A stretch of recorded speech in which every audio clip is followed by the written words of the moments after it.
I think defensively we were still very good. Offensively, we were terrible. And you can't always bank on your offense. Sometimes your offense just doesn't show up, and there's no way we go 4 for 27 from the three-point line and expect to win. I mean, we out-rebounded them still. We had 16 offensive rebounds. We had 20 second-chance points.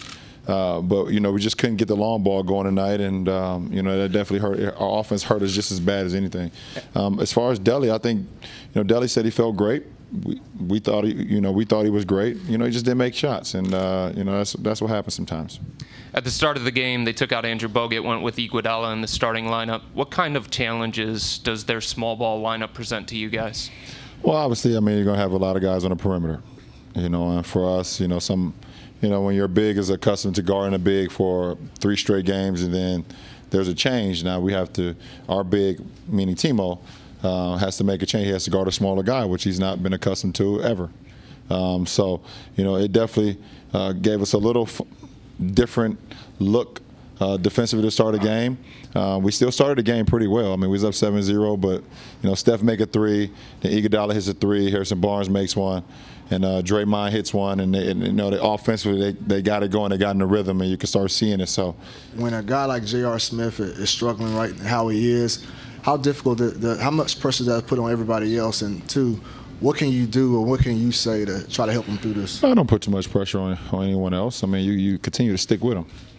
We all struggle at times. We all have those. A couple games here, a couple games there where we don't play so well. We know we can help the team, but just not falling for us. But you don't give up on anyone. We all got to this point together, and you stick with him. And he's been huge for our team all year. We wouldn't be at this point without him.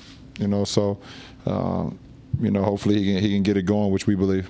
In the fourth quarter, after you guys had cut that 12-point halftime deficit down to 6, you're out of the game for the first couple of minutes, and they push it back to double digits. What goes through your mind there, and do you feel like you can't even come out of the game? Well, I was hoping our team could buy me a few minutes. I ran through those 12 minutes in the third, and I gassed out. If I told my teammates 6 months ago, or whenever the case may be, that if it'd be 2-2 and we had an opportunity to be 2-2 in the finals going on the road, would you take it?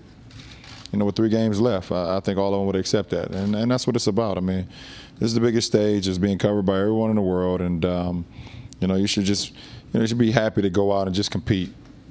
Win, lose, or draw, you go out and you compete, and that's all that should matter. It shouldn't matter what everyone is talking about or what everyone is putting pressure on you or things of that nature. It means nothing. I mean, in the scheme of things, you go out and you play, and you've been playing basketball your whole life, and you live with the results after that.